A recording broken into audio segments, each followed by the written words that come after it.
Hello दोस्तों। आशा करते हैं आप लोग बहुत अच्छे होंगे। द परफेक्ट स्टडी में आप सभी लोगों का बहुत बहुत स्वागत है। सीटेट एग्जाम के लिए हम लोग हिंदी पेडागोजी को डिस्कस कर रहे हैं और ये आज क्लास नंबर 2 है। इसके पहले क्लास नंबर 1 कंप्लीट हो चुका है। यदि आप लोग नहीं देखे हैं तो आप लोग द परफेक्ट स्टडी के प्लेलिस्ट वाले ऑप्शन में जाके हिंदी पेडागोजी सीटेट एग्जाम के लिए प्लेलिस्ट बनी हुई है, उसमें से जाके क्लास नंबर 1 को देख लीजिएगा, या फिर इसी क्लास के डिस्क्रिप्शन में मैं आपको लिंक दे दूंगा प्लेलिस्ट की, वहां से उस क्लास को भी आप लोग देख सकते हैं। ठीक है, ऐसा मान के चलिए, अगर मान लीजिए टोटल 100% कॉन्सेप्ट है तो 50% कॉन्सेप्ट आप क्लास नंबर 1 में है और 50 नंबर कॉन्सेप्ट क्लास नंबर 2 में है। तो क्लास 1 भी इंपॉर्टेंट है, उसे भी आप लोग देख लीजिएगा। और आज की क्लास वेरी वेरी इंपॉर्टेंट है, जहां से सीटेट में एग्जाम में क्वेश्चन बनते हैं। हम लोग उन पॉइंटों को डिस्कस करने वाले हैं और एक एक पॉइंट को बड़े धैर्य से, बहुत पेशेंस से आप लोग समझिएगा, तभी जाके आपका कॉन्सेप्ट क्लियर होगा। मेरी बात ध्यान समझना, ये 15 नंबर हिंदी पेडागोजी में तो आएंगे,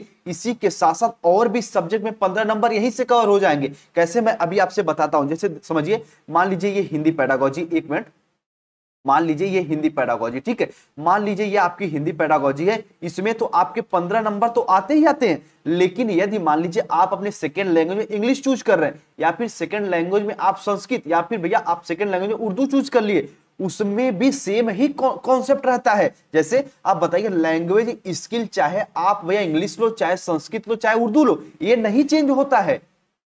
आप कोई भी लैंग्वेज लीजिए, ये सेम ही रहेगा। मल्टी लैंग्वेजम सेम ही रहता है, शिक्षण विधियां सेम ही रहती हैं। तो कहने का मतलब आप कोई भी लैंग्वेज चूज करिए, ये जो कॉन्सेप्ट सेम रहता है। तो इसलिए ये दोनों क्लास इंपॉर्टेंट है और वेरी वेरी ईमानदारी से पूरे बिल्कुल अच्छे से क्लास को एकदम अच्छे से देखिए और एक एक पॉइंट को पूरे अच्छे समझने का प्रयास करिए। ठीक है, यहां से आपके 15 और 15 सेकेंड लैंग्वेज, यानी एक तरीके से आपके 30 नंबर, ठीक है, 15 और प्लस 15 यानी 30 नंबर यहीं से आपके तैयार हो जा रहे हैं। तो पूरी क्लास को बहुत बेहतर रूप में आप लोग देखिए और एक एक पॉइंट को समझने का पूरा प्रयास करिए। और हाँ, जो स्टूडेंट अभी सीटेट का कंप्लीट नोट्स नहीं लिया भैया, उनको क्या करना है, तो उनको इस व्हाट्सएप नंबर पे संपर्क करना है आपको और सीटेट का कंप्लीट नोट्स ले लेना है। ठीक है, बिल्कुल हिचकिचाहट नहीं, और अच्छे से नोट्स लेके पढ़िए। ठीक है, आइए बात करते हैं हम लोग आपके आज की इस क्लास में हम किन किन पॉइंटों पे चर्चा करने वाले। सबसे पहले हम लोग समझेंगे भैया भाषा कौशल क्या होता है, लैंग्वेज स्किल क्या होती, बहुभाषिकता, एक तरीके से मल्टी लैंग्वेजम क्या होता है, टीचिंग मेथड को हम लोग समझेंगे, जो इंपॉर्टेंट टीचिंग मेथड है उसको समझेंगे। और जो स्टूडेंट हमारे साथ बीएड में क्लास लिए होंगे, ये टीचिंग मेथड हम उनको पढ़ा चुके हैं, उनके लिए और थोड़ा सा इजी हो जाएगा। यदि आप नए हैं तब भी चीजों को समझिए। उसके बाद भाषा शिक्षण में मूल्यांकन, हम लोग मूल्यांकन को समझेंगे, मूल्यांकन के कितने प्रकार हैं उनको समझेंगे। उसके साथ साथ शिक्षण सहायक सामग्रियों पर चर्चा करेंगे और वेरी वेरी इंपॉर्टेंट क्लास है, तो पूरी क्लास को बहुत ध्यान से, बहुत पेशेंस से देखिएगा। आइए शुरू करते हैं हम लोग सबसे पहले लैंग्वेज स्किल से। तो लैंग्वेज स्किल क्या होती है, सबसे पहले हम लोग इसे समझते हैं। तो समझिए, भाषा से संबंधित इन चारों, यानी कौन से चारों, तो यानी बोलना, लिखना और सुनना और पढ़ना, इन चारों क्रियाओं का प्रयोग करने की क्षमता को हम भाषा कौशल कहते हैं। कह सकते हैं कि भैया भाषा से संबंधित जो 4 कौशल होते हैं, बोलना, लिखना, सुनना, पढ़ना, इनमें आपकी दक्षता आ जाए, इनमें आपकी भी क्षमता आ जाए, सही रूप में इनका प्रयोग करने लगे, तो उसी को हम कहते हैं भाषा कौशल।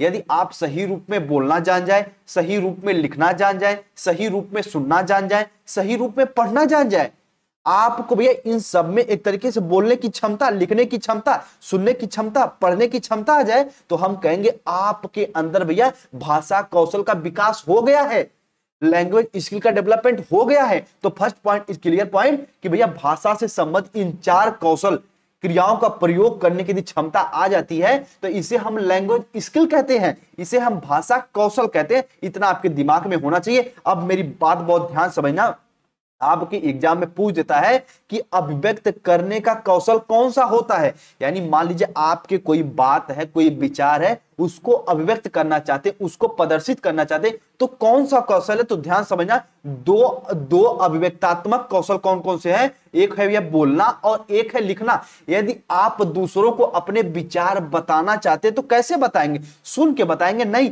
बोल के पढ़ के बताएंगे नहीं। अगर आप दूसरों को अपना विचार बताना चाहते हैं तो सबसे पहले या तो बोलिए, या फिर लिखिए, ठीक है। आप सुन के और पढ़ के अपना विचार नहीं बता सकते, नहीं, आप अगर दूसरों को अपना विचार बताना चाहते हैं तो बोल के और लिख के बताएंगे, यही अभिव्यक्त कर सकते हैं, यही अभिव्यक्तात्मक कौशल भी होता है। इतना इसके बारे में जानते रहेगा। और भाषा के दो ही ग्रहणात्मक कौशल होते हैं, यानी भाषा को अगर हम ग्रहण करना चाहते हैं तो दो रूप में ग्रहण करते हैं, एक तो भैया सुन के और एक पढ़ के, ठीक है। इतना इसके बारे में जानते रहेगा। अगर एग्जाम में पूछ दे कि भाषा को ग्रहण करने का कौशल कौन कौन सा है, तो एक है भैया सुनना और एक है पढ़ना, ठीक है। बस इतना आपके दिमाग में होना चाहिए। अगर आप भाषा को मतलब ग्रहण करना चाहते हो, या तो हम आपको बताएंगे तब आप भाषा सीख पाओगे, या फिर यहाँ पे कुछ लिखा हो, जैसे लिखा हो कमल, या कमल लिखा हो, या फिर लिखा हो कलम, तो आप भैया पढ़ के ही तो भाषा को ग्रहण करोगे। और यदि अपने विचारों को बताना चाहते हो किसी को, तो बोल के बताओ और लिख के बताओ।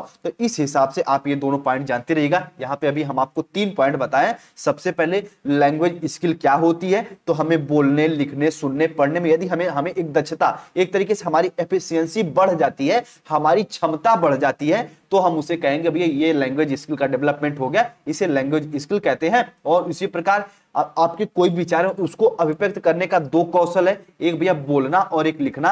और भैया भाषा को ग्रहण करने का भी 2 कौशल है, एक है सुनना, एक है पढ़ना। इतना इसके बारे में जानते रहेगा। अब जो कुछ की पॉइंट इंपॉर्टेंट है, इसे अपने दिलो दिमाग में बैठा के रखना, तब जाके समझ में आएगा। सबसे पहले देखिए, ध्यान समझिए, इनका विकास और इनमें दक्षता, यानी इनमें एफिशिएंसी प्राप्त करने की, जो प्राप्त करना ही शिक्षण भाषा का उद्देश्य है। जो भाषा शिक्षण एक तरीके से इनका उद्देश्य क्या है, तो आपको जो भी सुनना, बोलना, लिखना, पढ़ना, इनका विकास कराना, इनमें आपको दक्ष कराना, इनमें एक तरीके से आपको एक तरीके से इसमें परिपक्व कराना, इसमें आपकी एफिशिएंसी को डेवलपमेंट कराना। तो ये होता है भाषा शिक्षण का उद्देश्य। तो अगर आपकी एग्जाम में पूछ दे कि भाषा शिक्षण का उद्देश्य क्या होता है, तो अगर ऑप्शन में आपको है कि भैया एक तरीके से ऑप्शन में बोलना, लिखना, सुनना, पढ़ना, तो इनमें डेवलपमेंट कराना, इनके स्किल को और बढ़ाना भाषा शिक्षण का उद्देश्य होता है, ठीक है। आइए हमेशा पॉजिटिव आंसर लेके चलना, और यही से पॉजिटिव आंसर बनता है। आइए बिल्कुल थम के एक चीज को समझिए। अगला पॉइंट है कि भाषा शिक्षण के लिए आवश्यक चारों कौशल परस्पर एक दूसरे से अंतः संबंधित हैं। प्रत्येक कौशल का विकास किसी न किसी रूप में एक दूसरे पर निर्भर करता है। जैसे मान लीजिए एक दूसरे पर निर्भर करता है, थर्ड पॉइंट पढ़ेंगे तो और समझेंगे। इसका एग्जांपल देते हैं हम। देखिए, भाषा की इन चारों कौशल क्रम से नहीं सीखे जाते, बल्कि इन सभी को एक साथ सीखे जाते हैं। जैसे एग्जांपल के तौर पे कह सकते हैं कि बच्चा सुनने के साथ साथ बोलना भी सीख लेता है। यदि कोई बालक सुन रहा है तो तुरंत भैया वो बोलने भी लगेगा, यदि कोई बालक पढ़ रहा है तो वो लिखने भी लगेगा। तो यही होता है एक तरीके जितने भी कौशल है उनकी विशेषता ये है कि ये दूसरे कहने का मतलब इनको अकेले अकेले नहीं सीखा जा सकता कि आप बोल अलग रहे हो, फिर लिख अलग रहे हो, सुन अलग रहे हो, पढ़ अलग रहे हो, नहीं, इनका आपस में अंतर संबंध होता है। अगर आपके एग्जाम में पूछ दिया जाए कि बोलना, लिखना, सुनना, पढ़ना में क्या संबंध होता है, हाँ, इनमें संबंध होता है। जो भी भाषा कौशल हैं, जितने प्रकार के, चारों प्रकार में इनमें आपसी संबंध होता है। बस इतना इसके बारे में आप सभी लोग जानते रहिएगा। आइए अब थोड़ा सा हम लोग आगे बढ़ते हैं, और आगे वेरी वेरी इंपॉर्टेंट पॉइंट है, इसे समझने का पूरा प्रयास करिए कि भाषा कौशल को 4 प्रकार में विभाजित किया गया है। अभी ऊपर मैंने बताया। सबसे पहले श्रवण, जो हम सुनते हैं, यानी सुनकर अर्थ ग्रहण करने का कौशल। जो मान लीजिए हम आपको बोल दिए, आप सुन लिए, और सुन के अर्थ अगर ग्रहण कर लिए, जो भी शब्द है वो अगर ग्रहण कर लिए, जो मैं बताना चाह रहा हूं वो समझ गए, तो ये श्रवण कौशल होता है। उसके बाद वाचिक या फिर मौखिक अभिव्यक्ति कौशल, विचारों को बोलकर व्यक्त, अपने जो भी आपके विचार है उनको व्यक्त करने का साधन। यानी आपके एक तरीके से मौखिक कौशल क्या होते हैं, जो भी आपके विचार, जो भी कॉन्सेप्ट है, अगर दूसरों को बताना चाहते हैं बोल के। उसके बाद आता भैया पठन कौशल, पढ़कर अर्थ ग्रहण करने का कौशल। अगर मान लीजिए किसी विषय वस्तु को आप पढ़ रहे हैं, यदि उसका अर्थ भी ग्रहण कर ले रहे हैं, तो आपके अंदर पठन कौशल डेवलपमेंट हो गया है। और ये होता सस्वर पठन और मौन पठन। सस्वर पठन जो क्लासरूम में आप तेज तेज से पढ़ते हैं, और मौन पठन जो स्वयं में ही आप पढ़ के उसका अर्थ ग्रहण कर लेते हैं।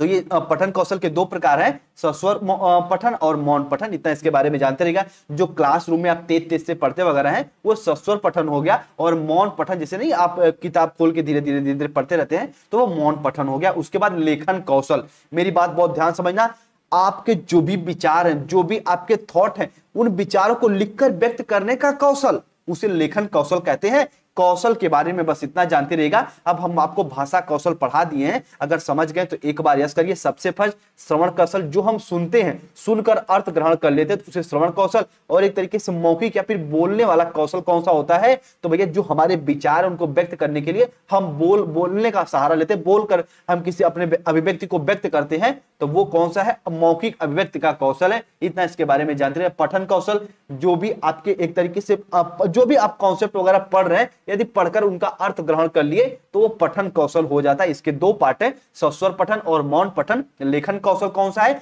विचारों को लिखकर उनको व्यक्त करने का कौशल, वो है लेखन कौशल। यदि आप लोग भाषा कौशल को समझ गए हैं तो एक बार यस करिए, हाँ सर हम लैंग्वेज स्किल को समझ गए। मेरी बात अब ध्यान समझ लेना, अब यहां तक आए हैं तो थम के हमारी बात समझिए। जैसे अभी ऊपर तो मान लीजिए हम जल्दी जल्दी में बता दिए, क्लास शुरू किए, लेकिन यहां समझिए मेरी बात। यदि आप लोग, मेरी बात ध्यान समझना, यदि देखिए सीटेट में 2 लैंग्वेज चूज करना रहता है आपको, वो कितने कितने नंबर के, 30-30 नंबर के। मेरी बात बहुत ध्यान समझना।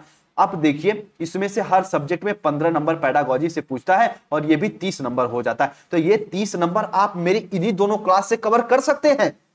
चाहे आप संस्कृत पढ़ो बच्चे, चाहे आप उर्दू पढ़ो, चाहे हिंदी पढ़ो, चाहे इंग्लिश पढ़ो, सब में लैंग्वेज स्किल से क्वेश्चन आता ही आता है। सब में सहायक शिक्षण सहायक सामग्रियां पूछता है, सब में टीचिंग मेथड सेम ही होता है। ठीक है, तो जो क्लास में ले रहा हूं दोनों के लिए इंपॉर्टेंट, दोनों लैंग्वेज जो भी चूज करेंगे तो इनको बेहतर रूप में समझने का प्रयास करिएगा।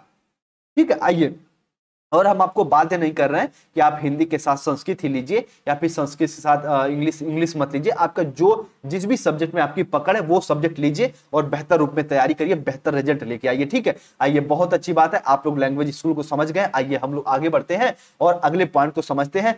कक्षा में बहुभाषिकता एक साधन के रूप में। देखिए मेरी बात समझना, अगर आपके एग्जाम में कोई ऐसा साल नहीं गया है जहां से मल्टी लैंग्वेजम से क्वेश्चन आए ना आए। बहुभाषिकता पहले क्या होती मैं ये आपको बताऊंगा, फिर इस पे हम लोग चलेंगे।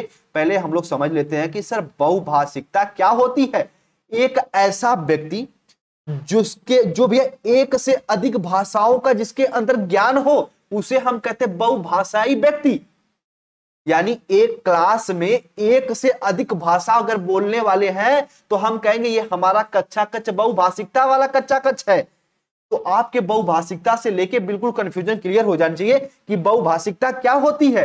तो कह सकते हैं सर हमारी ऐसी कोई कक्षा रूम, ऐसा क्लासरूम जिसमें एक से अधिक भाषाओं को बोला जाए। और ऐसा माना जाता है कि भैया भारत एक ऐसा देश है जहां पे हर 50 किलोमीटर पे आपकी बोली, आपकी लैंग्वेज बदल जाती है, कुछ ना कुछ लैंग्वेज में चेंज आ ही जाता है। ठीक है, तो आपका कक्षा कक्ष जो है उसमें बहुभाषिकता को एक साधन के रूप में हम कैसे समझते हैं, एक साधन के रूप में कैसे उसे ले सकते हैं। आइए एग्जाम को समझते हैं। आपके एग्जाम में अगर बहुभाषिकता से क्वेश्चन आता है तो हमेशा पॉजिटिव अप्रोच रख के, सकारात्मक अप्रोच रख के उत्तर दीजिएगा। सकारात्मक अप्रोच कहने का मतलब है जो पॉजिटिव, जो उत्तर सही की दिशा में जा रहा हो, यानी जो हमें एक तरीके से आगे बढ़ने के लिए प्रेरित कर रहा हो, वैसे उत्तर को आप लोग टिक करिएगा। आइए समझते हैं कि बहुभाषिकता वाला अगर क्लासरूम है तो उसे हम कैसे उपयोग में ला सकते हैं। और बहुभाषिकता हम बता दिए कि कोई एक ऐसा व्यक्ति, एक ऐसा बालक जो एक से अधिक भाषाओं को जानता हो। आप कहेंगे कोई, आप कहेंगे सर इसे क्लास से जोड़ दीजिए। आइए क्लास से जोड़ देते हैं। कोई एक ऐसा कक्षा कक्ष जिसमें एक से अधिक भाषाओं के ज्ञाता बैठे हो, भाषाओं के भैया एक तरीके से ज्ञान के बालक बैठे हो। ठीक, इतना इसके बारे में जानते रहेगा। बहुभाषी कक्षा कक्ष कहने का मतलब है कि उस क्लासरूम में एक ही लैंग्वेज जानने वाले स्टूडेंट नहीं है, उसमें कुछ लोग हिंदी भी जान रहे हैं, कुछ लोग उर्दू भी जान रहे हैं, कुछ लोग इंग्लिश, कुछ लोग संस्कृत, कुछ लोग तमिल, कुछ लोग तेलुगु, कुछ लोग मराठी, पंजाबी। ठीक है, एक तरीके से इतनी बात को जानते रहिएगा। तो कक्षा कक्ष में अगर आपकी कक्षा कक्ष बहुभाषिकता है, यानी उसमें विभिन्न लैंग्वेज के स्टूडेंट बैठे हैं, तो वो साधन के रूप में कैसे हो सकता है। आइए बात करते हैं। सबसे पहले कक्षा में विभिन्न भाषाओं का प्रयोग करना, संस्कृत आदान प्रदान का माध्यम है। हर साल यहां से क्वेश्चन आता है, सीधे हम आपके लिए ऑप्शन उठा लिए हैं, ऑप्शन को पॉइंट बना दिए हैं। कैसे पॉइंट बना दिए, अगर एक क्लास में मान लीजिए, जैसे मान लीजिए चलिए ऐसे मान लीजिए आपको मान लीजिए आम बनाना आ रहा है, एक स्टूडेंट को मान लीजिए अमरूद बना रहा है, एक स्टूडेंट को मान लीजिए कुछ बना, मान लीजिए वो होता है ना साड़ी का किनारा बना रहा है ना, ये तो हम लोग यही बना पाते हैं। बाकी जो गर्ल्स वगैरह होती है वो कला में भैया माहिर होती है, हम शुरू से देखे हैं, लेकिन हम लोग साड़ी किनारा ही बना पाते हैं। मान लीजिए कोई साड़ी किनारा बनाने मशहूर है, ऐसे बनता है ना, फिर ऐसे 3-5 कर देते। तो मान लीजिए कोई कोई अमरूद बना रहा है, कोई आम, कोई साड़ी का किनारा, तो अगर आपके क्लास में तीनों अलग अलग ड्राइंग कर रहे हैं तो जिसको साड़ी का किनारा नहीं बनाने आ रहा वो बना लेगा, जिसको अमरूद नहीं बनाने आ रहा है वो स्टूडेंट सिखा देगा कि भैया तुम अमरूद बना लो ऐसे, जिसको आम नहीं बनाने आ रहा है वो इससे सीख लेगा।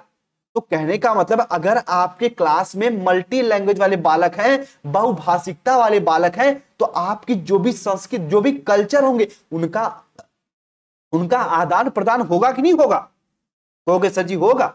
तो आपके कक्ष में यदि विभिन्न संस्कृत के बालक हैं तो उनमें आपके जो भी कॉन्सेप्ट, जो भी लैंग्वेज है, जो भी स्किल है, जो भी कल्चर है, उनका आदान प्रदान होता है। तो सबसे पहला क्वेश्चन ही जाता है भैया कि आपका, जैसे यहां क्वेश्चन कैसे बन जाता है, आपका एक कक्ष बहुभाषिकता से बढ़ा हुआ है, बहुभाषिकता से भरा हुआ है, तो आप उसे किस रूप में देखेंगे? तो अगर आपके ऑप्शन है कि कक्ष में भाषाओं का, विभिन्न भाषाओं का प्रयोग करना संस्कृत आदान प्रदान का माध्यम है, तो यही ऑप्शन सही हो जाएगा। अगर आपका क्लासरूम बहुभाषिकता है तो आपकी जो संस्कृत है, जो बच्चों की तरह तरह की संस्कृत है, उनका आदान प्रदान होता है। ठीक है, चलिए ये आप अच्छे समझ गए, एक बार यस करते रहिए। आइए आगे बढ़ते हैं हम लोग, एक बार आप यस करिए, फिर हम आगे बढ़ते हैं। विभिन्न भाषाओं, यानी जो भी भिन्न भिन्न भाषाओं का प्रयोग करने से जितने भी छात्र हैं एक दूसरे की भाषा समझने का अवसर मिलता है, अपनी मातृभाषा को एक तरीके से सम्मान करना, दूसरी की भाषाओं संस्कृतियों का सम्मान करना सीखते हैं। अब आपको पता चल गया। देखो कहने का मतलब है ना, इसे मैं एक सीडीपी में एक चैप्टर पढ़ाया था, व्यक्तिक विभिन्नता। क्या पढ़ा था सर? तो व्यक्तिक विभिन्नता, उससे जोड़ लीजिए। अगर आपके क्लास में तरह तरह के बालक है, भिन्न भिन्न भाषा बोलने वाले बालक हैं, तो आप उनकी मातृभाषा को समझेंगे, आप भैया उनके कल्चर को समझेंगे, उनके रहन सहन को समझेंगे, तो आपका भी वैसे डेवलपमेंट होगा। आप भी दूसरों का सम्मान करेंगे, दूसरे का धर्म का, दूसरे का विचार का सम्मान करेंगे। तो ये भी बहुभाषिकता का एक तरीके से उदाहरण है, एक तरीके साधन के रूप में देखा जा सकता है। ठीक है, आइए अगले पॉइंट को समझ लीजिए। इंपॉर्टेंट पॉइंट ये भी है, देखो मेरी बात बड़े ध्यान समझना। अगर अलग अलग पृष्ठभूमि से बच्चे आपके क्लास में आ रहे हैं, अगर आपके क्लासरूम में अलग अलग पृष्ठभूमि में भिन्नता दिखाई दे रही है, तो उनको पीछे मत छोड़िए, क्योंकि उनका भाषाई पृष्ठभूमि अलग अलग है। नहीं, उनको साथ लेके चलिए। बच्चों की भाषा की विविधता एक साधन के रूप में प्रयोग किया जा सकता है। आपका कल्चर का ट्रांसफर हो सकता है, बच्चे दूसरी लैंग्वेज सीख सकते हैं। ठीक है, तो अगर आपके क्लासरूम में बहुभाषाई क्लासरूम है, तो ऐसा नहीं कि भैया उसको ऐसा कि उसको अन्यथा मत लीजिए कि नहीं मेरे क्लास में बहुत मल्टी लैंग्वेज की स्टूडेंट है, मैं नहीं पढ़ा पाऊंगा। नहीं, उनको पीछे मत छोड़ दीजिए जो दूसरी भाषा बोल रहे हो। जैसे मान लीजिए आपके क्लास, पूरी क्लास हिंदी की है, पूरी क्लास इंग्लिश की है, एक स्टूडेंट अगर हिंदी बोल रहा है, तो ऐसा नहीं कि हिंदी वाले स्टूडेंट को हमेशा आप डिमोटिवेट करो, हतोत्साहित करो, डिमोटिवेट करो। नहीं, उसको साथ में लेके चलने का प्रयास करिए, ताकि अंग्रेजी वाले बालक भी हिंदी सीख पाए और यो बालक अंग्रेजी सीख पाए। तो सबको साथ लेके चलिए। ठीक है, तो कहने का मतलब अगर आपके क्लास में विभिन्न पृष्ठभूमि से बालक आ रहे हैं, तो सबको साथ लेने के लिए बहुभाषाई क्लासरूम एक तरीके से प्रोत्साहित करता है। आइए इस बात पे आगे चलते हैं हम लोग। इसी बात के प्रमाण भी मिले हैं कि द्विभाषाई, यानी दो भाषा को जानने वाले व्यक्ति, दो भाषा को जानने वाले स्टूडेंट कि उसके वैचारिक क्षमता अन्य तुलना, यानी एक, हम कह सकते एक भाषा जानने वाले स्टूडेंट से अच्छी होती है। कहने का साफ साफ मतलब है, अगर कोई स्टूडेंट, कोई व्यक्ति, कोई बालक, कोई बालिका, कोई छात्र, कोई छात्रा दो भाषा जान रही है, तो उसका भैया बुद्धि, उसका डेवलपमेंट, उसका विचार एक सामान्य बालक से, सिर्फ एक भाषा को जानने वाले बालक से उसका डेवलपमेंट ज्यादा हुआ रहता है। तो ये बहुभाषिकता एक साधन के रूप में हम लोग समझे हैं। अब थोड़ा सा हम लोग कुछ चुनौती को समझ लेते हैं। एग्जाम में पूछता भी है कि कक्ष में बहुभाषिकता एक चुनौती के रूप में कैसे हो सकती है। तो कह सकते हैं कि बच्चों पर क्षेत्रीय भाषा का प्रभाव रहता है। मेरी बात ध्यान से समझना, इस पॉइंट को समझेंगे तभी समझ पाएंगे। देखिए इसको समझिए, मान लीजिए कोई एक बालक आ रहा है, वो शुरू से भोजपुरी बोला जा रहा है और वो 6 वर्ष का हो गया। अब उसे आप तुरंत इंग्लिश सिखाना चाहते, नहीं सीख पाएगा। तो ये आपकी एक चुनौती है कि नहीं है? कहोगे सर जी है। तो यानी बालक पे क्षेत्रीय भाषा का प्रभाव है, तो ये एक चुनौती के रूप में है उसे सिखाना। उसके बाद छात्रों में भाषाई कौशल विकसित करने की चुनौती। हाँ, बात तो सही है, अगर उस पर क्षेत्रीय भाषा का प्रभाव रहेगा तो भैया भाषाई कौशल चुनौती विकसित करने में आपको चुनौती का सामना करना पड़ेगा। ये आपके लिए एक चैलेंजिंग इशू है। बालक भैया शुरू से भोजपुरी बोल रहा है, शुरू से मान लीजिए उर्दू बोल रहा है, आप उसे इंग्लिश सिखाना चाह रहे हैं। उर्दू कहने का मतलब है अगर वो हिंदी बोल रहा है तो शुरू से अगर उसे तुरंत इंग्लिश सिखाना चाह रहे हैं, नहीं सीख पाएगा। तो भाषाई कौशल विकसित करने में भी चुनौती है। उसके बाद शिक्षक के लिए बहुभाषा चुनौती। बात तो सही है, एक क्लास में रूप में अगर 10 स्टूडेंट हैं और 10 स्टूडेंट अलग अलग भाषा बोल रहे हैं तो भैया अध्यापक के लिए चुनौती है ये। लेकिन इसको पॉजिटिव वे में ले, अध्यापक और उनकी चुनौती को एक तरीके से स्वीकार करे और सभी लोगों को अलग अलग भाषा सिखाए।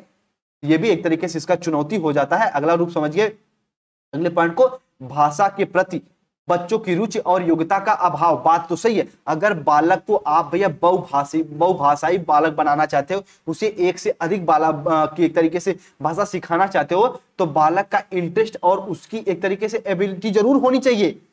अगर बालक को बहुभाषा सीखने में इंटरेस्ट नहीं है, वो सिर्फ भोजपुरी बोलने में ही खुश है, तो भैया वो इंग्लिश नहीं सीख पाएगा। तो बालक की रुचि और उसकी योग्यता का होना भी जरूरी है। तो ये भी एक चुनौती हो सकती है। अधिक भीड़ भाड़ वाली कक्षा, एक क्लास में मान लीजिए 150 बालक हैं, मान लीजिए 200 बालक हैं, तो बताओ 200 बालक की अलग अलग लैंग्वेज सिखा पाएंगे? आप नहीं सिखा पाएंगे। तो ये भी एक तरीके चुनौती के रूप में अध्ययन सामग्री की कमी होना। एक अध्यापक को जितनी भी अध्ययन सामग्री चाहिए होती है, अगर वो सब नहीं है तब भी एक अध्यापक नहीं सिखा पाएगा। ये सब इसकी चुनौती, आपके दिमाग में ये सब पॉइंटें बनी होनी चाहिए। अब हम लोग आगे चलेंगे, शिक्षण विधि की बात करेंगे। उसके पहले यदि आप लोग एक बार बहुभाषिकता को समझ गए हैं कि बहुभाषिकता क्या होती है, इसका उपयोग हम कैसे कर सकते हैं, ये साधन के रूप में कैसे जाना जाता, तो एक बार यस करिए। तब तक हम आपको रिपीट करवाइए देते हैं कि बहुभाषिकता बच्चे क्या होता है। तो हम कह सकते हैं एक ऐसा व्यक्ति जो एक से अधिक भाषाओं को जानता हो, जो 2, जो 3, जो 4, जो 5 भाषाओं को जानता हो,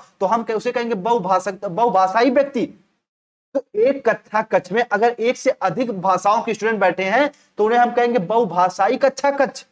इनका उपयोग कैसे हम कर सकते हैं? तो कक्षा कक्ष में अपने भाषाओं, अपने संस्कृत, अपने कल्चर का आदान प्रदान करके सभी को भैया एक तरीके से उनकी मातृभाषा का सम्मान डेवलपमेंट कराना, ठीक है, सभी के कल्चर को एक तरीके से सम्मान दिलाना, यह बहुभाषिकता का एक तरीके से उपयोग हो सकता है। आइए अब हम लोग आगे बात करते हैं, एक चुनौती के रूप में कैसे हो सकता है कि बच्चों पर क्षेत्रीय भाषा का प्रभाव रहता है। तो इसलिए हम कोई नई लैंग्वेज सिखा यदि नहीं पाते तो इसका एक चुनौती हो सकता है। इस रूप में इसको जानते रहेगा। शिक्षक के लिए बहुभाषा कैसे चुनौती है? क्योंकि एक अध्यापक है, वो 10 स्टूडेंटों को 10 लैंग्वेज सिखाना चाह रहा है, तो भैया उसके लिए एक चुनौती है, एक चैलेंज है। तो फिर भी सिखाई देता है, लेकिन एक चैलेंज है, इसीलिए इसे चुनौती के रूप में हम स्वीकार करते हैं। ठीक है, आइए अब बात हम लोग आगे करते हैं कि शिक्षण विधि की बात करते हैं। इंपॉर्टेंट है, जो स्टूडेंट हमारे साथ बीएड में जुड़े होंगे उनको हम ये सब शिक्षण विधियां, 15 से 16 शिक्षण विधियां अलग अलग क्लास में पूरे लेक्चर के साथ पढ़ाए हैं, लेकिन यहाँ पे एक साथ समेटने का प्रयास करेंगे। छोटी छोटी पॉइंट है। सबसे पहले बात हम करेंगे आगमन विधि। कहोगे सर आगमन विधि तो आप हमें पढ़ाए हैं, हाँ, ये हम एक बार फिर बढ़ा देते हैं।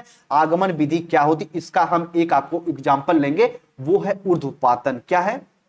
वो है ऊर्ध्वपातन। मेरी बात बहुत ध्यान से समझना, एक ही एग्जाम्पल से पूरे आगमन निगमन विधि को समेट देंगे। बस आप अपना दिमाग और अपना दिल यहाँ पे एक तरीके से फोकस करना। आइए, आगमन विधि क्या होती है? सबसे पहले मान लीजिए ये शब्द को आप मान लीजिए मिटा दीजिए, ठीक है, ये शब्द को आप मिटा दीजिए। मैं आपको एक चीज सिखा रहा हूं, ध्यान से समझना, कब्बो नहीं भूलेंगे। एक चीज मैं कह रहा हूं, देखो बच्चे, एक चीज है, मान लीजिए कोई एक यहाँ पे ठोस है, मान लीजिए ठोस न करके हम यहाँ पे कहें, मान लीजिए कोई एक वस्तु है, वो कपूर है, ठीक है, वो बच्चे तुरंत वो उसको जलाओ, तो तुरंत आप उसको जला दिए, ऐसे ऐसे जला दिए, तुरंत उसको जला दिए, और वो तुरंत बच्चे गैस में बदल गई। कहोगे सर जी, और ये सर जी ये क्या हो गया?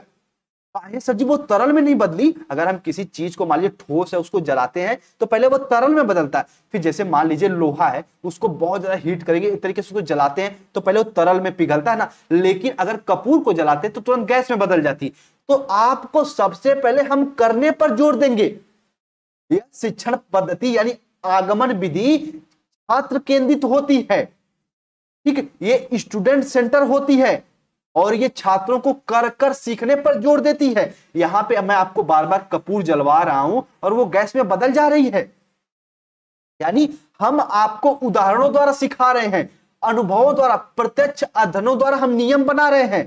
तो ये कौन सा विधि है? आगमन विधि, ठीक है। जैसे मैंने आपको कहा कि बच्चे कपूर जलाओ, कपूर जलाए, वो गैस में बदल गई, कहोगे और सर जी तो इसका मीडिएटर कोई नहीं है, इसका एक तरीके से बीच में कोई नहीं है, सीधे गैस में बदल गई, तो सर जी इसका क्या नियम हो सकता है? तो हम कह सकते हैं कि भैया ये ऊर्ध्वपातन है। क्या है सर? ये ऊर्ध्वपातन है, ऊर्ध्वपातन है। यानी जो ठोस से, अब नियम बदल गया, जो ठोस से सीधे भैया गैस में परिवर्तित हो जाए उसे क्या कहते हैं? ऊर्ध्वपातन कहते हैं। ठीक है, सीधे सीधे उत्तर मिल गया। तो कहने का मतलब है भैया आगमन विधि हमेशा उदाहरणों द्वारा नियम पर जाती है, सबसे पहले स्टूडेंटों को करके सीखने पर जोर देती है, इसीलिए इसे छात्र केंद्रित कहते हैं। बस इतना इसके बारे में जानते रहेगा। आगमन विधि छात्र केंद्रित विधि है, इसमें सबसे पहले उदाहरण प्रस्तुत किए जाते हैं, अनुभव द्वारा सीखने पर बल दिया जाता है, करके सीखने पर इसे जोर दिया जाता है। और एग्जाम उदाहरण में बता दिया, जैसे ऊर्ध्वपातन, सबसे पहले आप कपूर को गैस में बदलवा रहे हो तो ये क्या है? एक तरीके से पहले एग्जाम्पल दे रहे हैं, उदाहरण दे रहे हैं, अनुभव करा रहे हैं, करके सीखने पर जोर दे रहे हैं, तब जाके नियम बता लिए कि भैया ये ऊर्ध्वपातन नियम कहलाता है। और ऊर्ध्वपातन नियम के अनुसार ठोस हमेशा भैया जलाने पर जो गैस में बदल जाए उसे हम ऊर्ध्वपातन कहेंगे, एग्जाम्पल के रूप में कपूर। ये एग्जाम्पल हो गया। अब आइए आगे चलते हैं। यह एक मनोवैज्ञानिक तरीका है। मनोवैज्ञानिक तरीका हमेशा कहता है कि हम ज्ञात से अज्ञात की ओर चलें। इसमें कुछ शिक्षण सूत्रों का पालन किया जाता है, जैसे ज्ञात से अज्ञात की ओर। सबसे पहले आप कपूर थी, आप उसको जलाए, फिर उसको गैस में बदला, तो ज्ञात से अज्ञात, हमेशा सरल से कठिन की तरफ, अमूर्त से अमूर्त। आपके सामने कपूर थी ना, तो कपूर एक तरीके से मूर्त से अमूर्त की तरफ चलते हैं, तो ये कौन सी विधि हो जाती है बच्चे? तो कहेंगे सर ये आगमन विधि। कभी मत भूलिएगा, जो मैं एग्जांपल दिया हूं ये भी अपने दिमाग में आप लोग बना के रखिएगा। ये हमेशा सामान्य से विशिष्ट की तरफ जो चलती है उसे हम कहते हैं आगमन विधि। ठीक है, आइए निगमन विधि। हमेशा मैं कहता हूं ना, निगमन विधि को तोड़ दो, निगमन विधि को तोड़ दो, तुरंत इसे तोड़ो। आओ तोड़ देते हैं। निगमन, न से नियम, नी से नियम, जिसमें सबसे पहले भैया एक तरीके से नियम का ज्ञान दिया जा रहा हो और बाद में आपको उदाहरण दिया जा रहा हो। लेकिन आप देख रहे हैं आगमन विधि में सबसे पहले उदाहरण फिर नियम, और आपके निगमन विधि नी द्वारा नियम। निगमन विधि कहता है बालक को सबसे पहले नियम का ज्ञान दो। नियम का मतलब, कहने का मतलब एग्जाम्पल दे रहे हैं, और एग्जाम्पल समझो। सबसे पहले बालक को एक शब्द बताओ, देखो बालक ये होता है ऊर्ध्वपातन। देखो बच्चे ये होता है ऊर्ध्वपातन, और ऊर्ध्वपातन में कोई भी वस्तु अगर ठोस है तो वो डायरेक्ट गैस में बदल जाती है। ये आप बच्चों को बता दिए, नियम बता दिए। अब बच्चों को उदाहरण देकर समझाओगे कि देखो बच्चे आपके सामने कपूर है, आपके सामने बच्चे कपूर है, कपूर को जलाओ जरा। तो बच्चे ने कपूर को जलाया, ऐसे मान लीजिए जला दिया, और जलाने के बाद तुरंत ये गैस में बदल गई, तो बच्चे एक तरीके से भैया फुलफिल हो जाएंगे, सेटिस्फाइड हो जाएंगे। हाँ सर जी आपने जो उदाहरण बताया वो बिल्कुल सही है, जो नियम बताया वो बिल्कुल सही है। तो निगमन विधि कहती सबसे पहले हम बालकों को नियम का ज्ञान देंगे, फिर उन्हें हम उदाहरण देके समझाएंगे।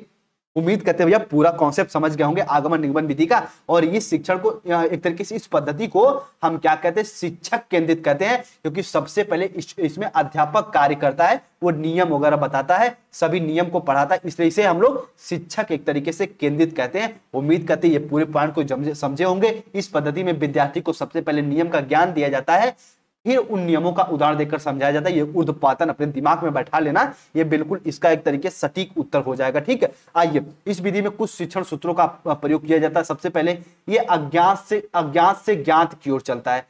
अज्ञात से एक तरीके से अज्ञात से ज्ञात की तरफ चलता है, अमूर्त से मूर्त की तरफ, नियम से उदाहरण की तरफ ये आगे बढ़ते हैं। यानी इसमें हमें कोई पहले एक तरीके से उदाहरण नहीं दिया जाता, सबसे पहले नियम। हमें सबसे पहले कोई चीज ज्ञात नहीं होती, अज्ञात होती, फिर उसे हम ज्ञात की तरफ आगे बढ़ते हैं। तो ये हमारा हो जाता है निगमन विधि। और निगमन विधि का प्रयोग हम उच्च कक्षाओं में करते हैं। कहां पे? उच्च कक्षाओं का। और आगमन विधि का प्रयोग हम निम्न कक्षाओं में करते हैं। इतना बस इसके बारे में जानते रहेगा। अनुकरण विधि क्या होती है इसके बारे में आप लोग जान लीजिए। अनुकरण विधि क्या होती है? तो इस विधि के माध्यम से बालक अनुकरण करके सीखता, कोई चीज दोहरा के सीखता, नकल करके सीखता है, ये अनुकरण विधि होती है। जैसे इस विधि के अंतर्गत बालक शिक्षक के उच्चारण को सुनता है, फिर उनका वाचन करता है, यानी उनको बोलता है। पहले शिक्षक बोलता है, फिर उसका भैया जो भी स्टूडेंट रहते हैं उनका अनुसरण करते हैं। ये आपका एक तरीके से अनुकरण विधि हो जाती है। ये भी वेरी वेरी इंपॉर्टेंट है, बस इसके बारे में इतना जानते रहेगा। अनुकरण विधि में अध्यापक भैया सबसे पहले आपको पढ़ाता, आप उनका नकल करके सीखते हैं, तो ये अनुकरण विधि हो जाती है। आइए अगला है व्याख्यान विधि। ये भी वेरी वेरी इंपॉर्टेंट है। व्याख्यान विधि पे पूरा मैं एक लेक्चर लिया हूं अपने बीएड की क्लास में, तो व्याख्यान विधि क्या होती है, जैसे किसी तथ्य होगा, कोई कॉन्सेप्ट हो गया, उसमें आप व्याख्यान देते हैं, अपने कॉन्सेप्ट को बच्चों के सामने मौखिक रूप से बताते हैं, ठीक है। तो ये व्याख्यान विधि हो गया। इसे शिक्षक केंद्रित शिक्षण विधि भी माना जाता है, क्योंकि इसमें अध्यापक ही एक तरीके से मुख्य रूप से रोल निभाता है। स्टूडेंट इसमें निष्क्रिय रहते, निष्क्रिय नहीं रहते, सिर्फ और सिर्फ सुनते हैं, कोई क्रिया नहीं करते, और ये व्याख्यान विधि होती है। एक तरीके से ये भी उच्च कक्षाओं में भी इसका प्रयोग किया जाता है, व्याख्यान विधि का, ठीक है। आइए अब हम लोग आगे वाले पॉइंट पे चलते हैं और एक तरीके से भाषा शिक्षण में मूल्यांकन को समझेंगे कि क्या होता है इवैल्यूएशन। देखिए, इसीलिए कहते हैं ना, जो आपका पूरा सीटेट एग्जाम है वो बीएड पर आधारित है। बीएड में आप जितने सब मैं आपको टॉपिक पढ़ा रहा हूं, यकीन मानिए मेरा, मैं सब के सब टॉपिक आपको पूरा जुनून, पूरा एक तरीके से धैर्य के साथ पढ़ा चुका हूं।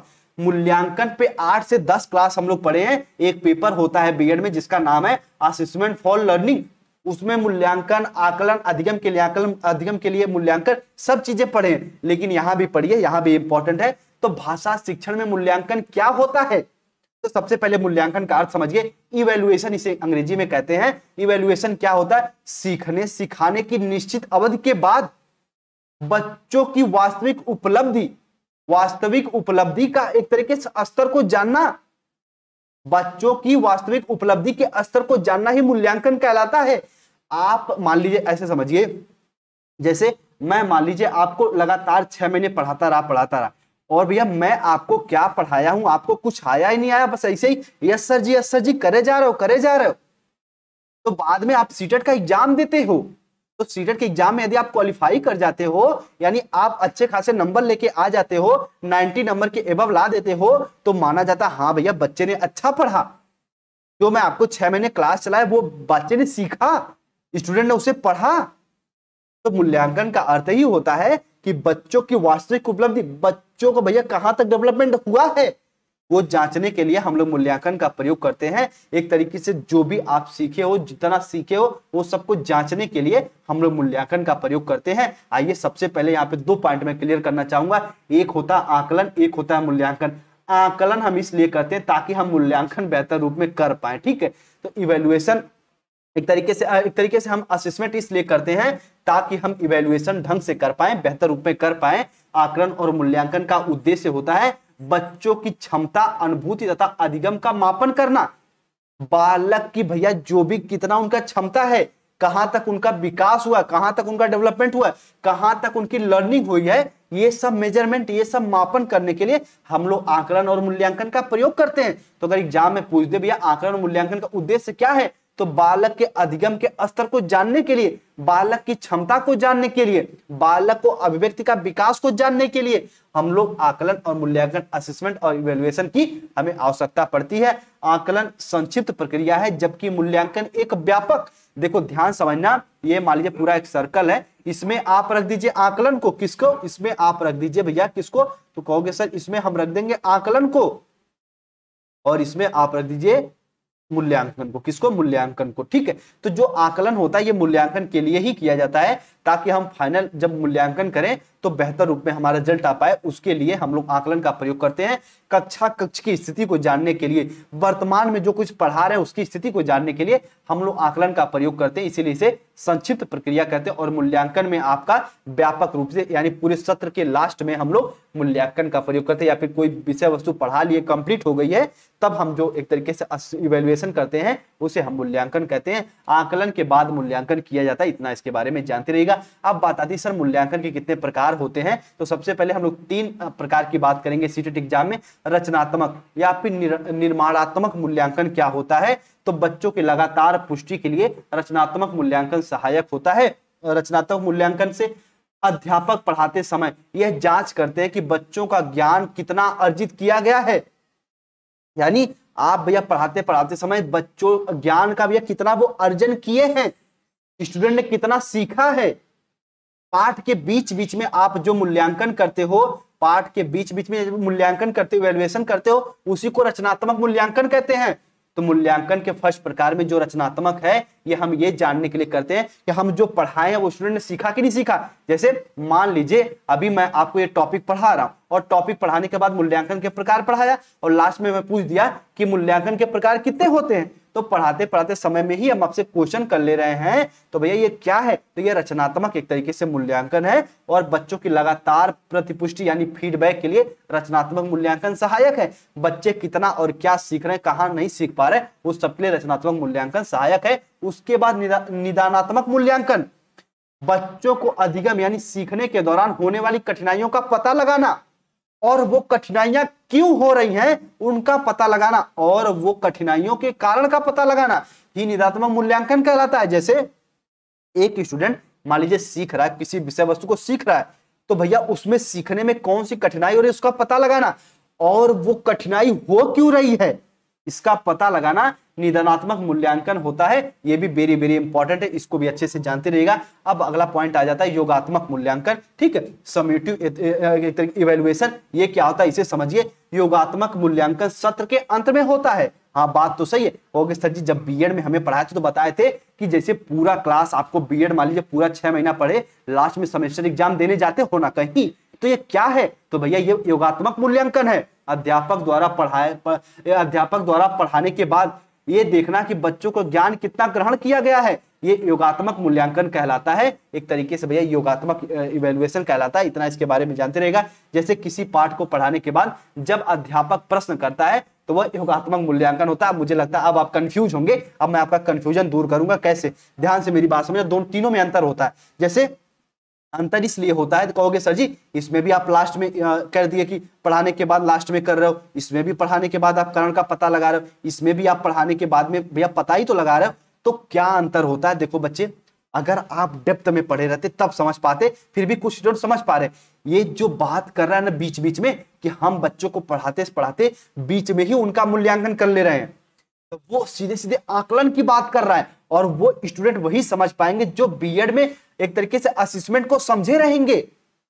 जब आप आगे की कक्षाओं में सीटेट वगैरह पढ़ते तो वहां पे आकलन मूल्यांकन को एक ही समझ लिया जाता है। ठीक है, तो यहां पे ये कह रहा है कि यदि आप क्लास में पढ़ाते पढ़ाते समय बच्चों के ज्ञान का पता लगा रहे हैं तो वो यहां पे आकलन की बात कर रहा है, लेकिन इसे रचनात्मक या फिर निरात्मक मूल्यांकन भी कहा जाता है।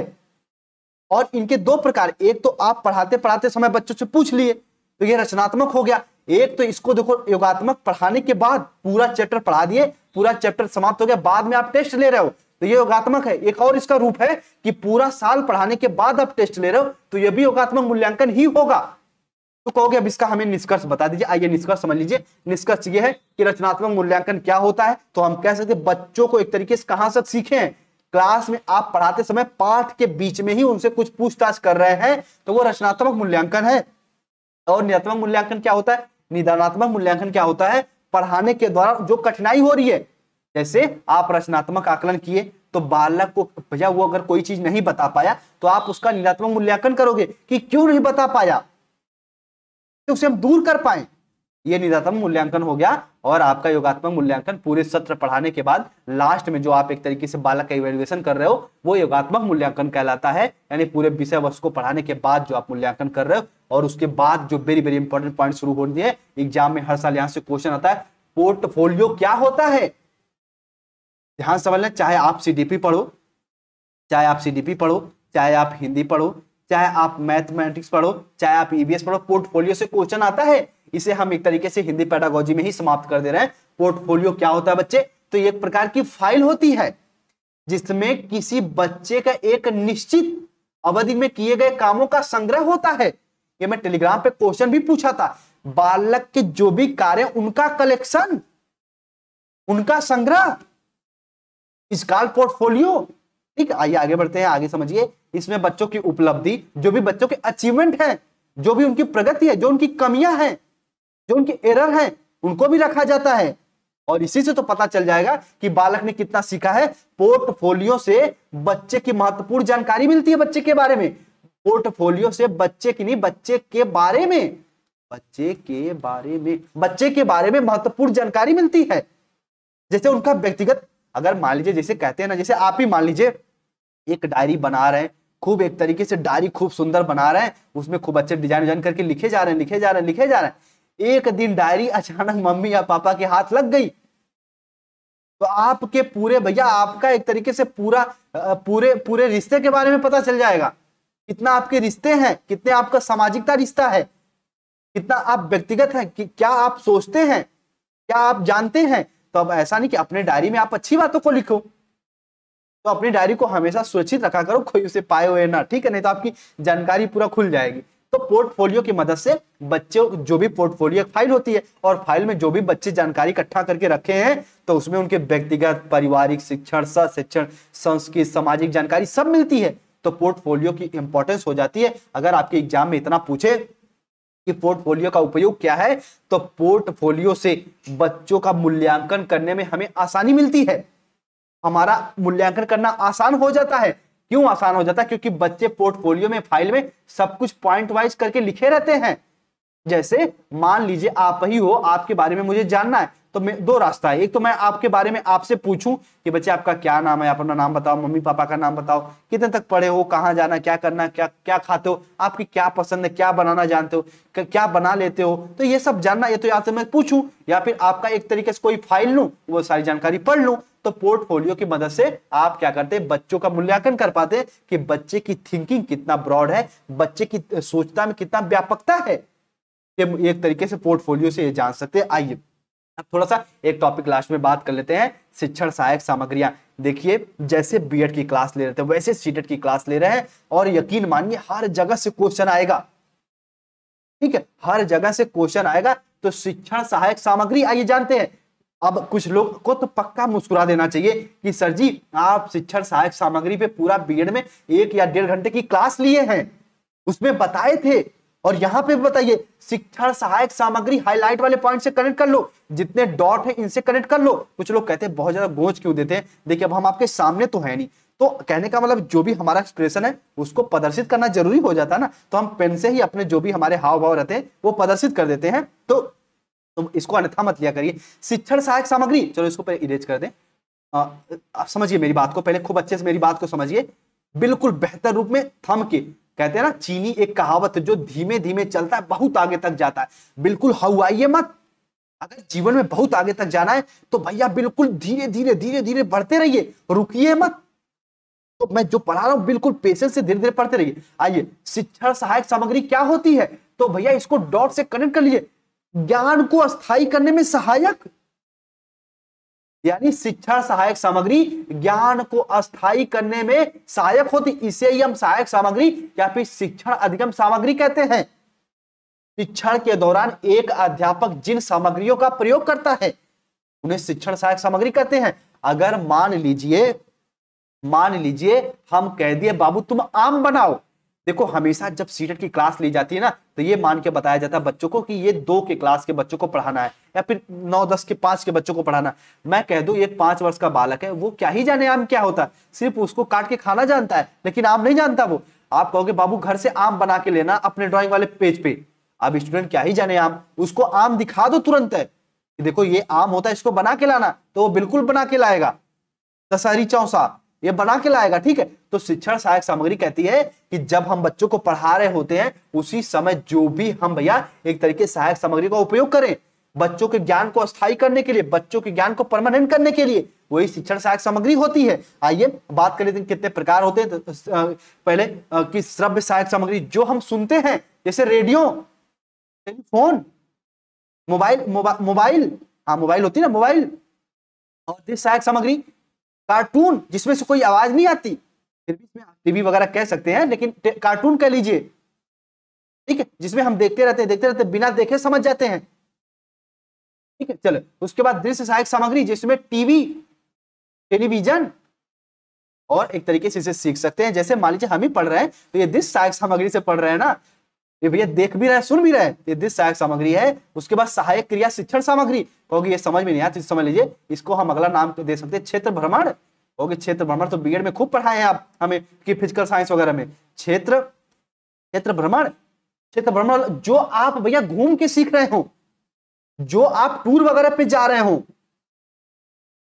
तो वहां से अगर सीख रहे हैं तो उसे क्रिया सहायक शिक्षण सामग्री, और कहते हैं जो क्रिया शिक्षण सहायक सामग्री द्वारा सीखता है यानी क्षेत्र भ्रमण द्वारा सीखता है वो ज्ञान बिल्कुल अस्थायी हो जाता है। अगर मैं कह दूं देखो बच्चे ये होता है ताजमहल, जैसे बना दिया मान लो ये होता है ताजमहल, तो कहोगे हाँ सर जी ताजमहल, लेकिन कल को मैं ले जाके बोला ताजमहल के सामने खड़ा कर दूं, फिर कहूं देखो बच्चे ताजमहल, तो आपको दिमाग में याद हो जाएगा तो शिक्षण सहायक सामग्री जो एक तरीके से क्रिया सहायक जो हम आपको दिखा के याद करें, इसी के साथ भैया आपकी पूरी क्लास ऑफ होती है। और हिंदी पेडागोजी को बिल्कुल हम लोग जड़ पे प्रहार करते हुए 2 क्लास में एंड कर चुके हैं, कुछ बचा रहेगा। तो जब हम इसका प्रीवियस ईयर पेपर 5 साल का लगातार प्रीवियस ईयर पेपर कराने वाले हैं, उसके बाद अमृत क्लास कराएंगे इसका, और तुरंत प्रहार करेंगे हम लोग ईवीएस पे, इन्वायरमेंटल स्टडीज पे। गौरैया कैसे अपना मुड़ी आगे पीछे कर लेती है, उनकी चींटियों की क्या विविधता होती है, कौन सा भैया आप उत्तर दीजिए कि चींटियां कौन सा गंध छोड़ते हुए आगे बढ़ती हैं, ये सब हम लोग पढ़ने वाले ईवीएस की क्लास में।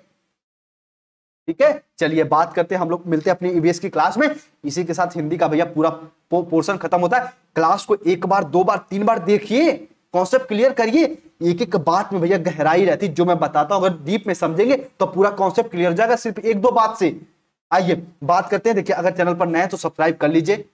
अगर आप लोग अभी टेलीग्राम से नहीं जुड़ जाइए, हमसे कोई डाउट वगैरह है तो इस पर पूछ सकते हैं। और अभी तक अगर आप लोग सीटेट का कंप्लीट नोट्स नहीं लिए हैं, बिल्कुल सेलेक्टेड सही अप्रोच के साथ, सही नियति के साथ नोट्स बनाया गया, बिल्कुल अच्छे से नोट्स लेके पढ़ते रहिए और आप लोग रिवीजन भी करते रहिए इस नोट के साथ। कहते हैं ना आवृत्ति जरूरी है, तो इस नंबर पे 9005587371 पे व्हाट्सअप कीजिए, नोट्स लीजिए। आपके मन में कभी कोई डाउट वगैरह भी लगे तो इस नंबर पे संपर्क कर सकते हैं मुझे as a teacher, as a भाई समझ के अपना। ठीक है, आइए बात करते हैं हम लोग आज की क्लास में क्या पढ़े। लैंग्वेज स्किल क्या होती है, सुनना बोलना पढ़ना लिखना, इसमें आपको दक्षता, इनमें अगर आपकी दक्षता डेवलपमेंट हो जाती है तो ये लैंग्वेज स्किल है। बहुभाषिकता, एक क्लास बहुभाषिकता, तो अच्छी बात है। अगर मैं आपसे पूछूं कि आपका एक क्लासरूम है वो मल्टी लैंग्वेजम है, बहुभाषिकता वाला क्लास है, तो ये अच्छा है कि बुरा है, तो तुरंत आप कहोगे सर ये अच्छा है, अच्छा है।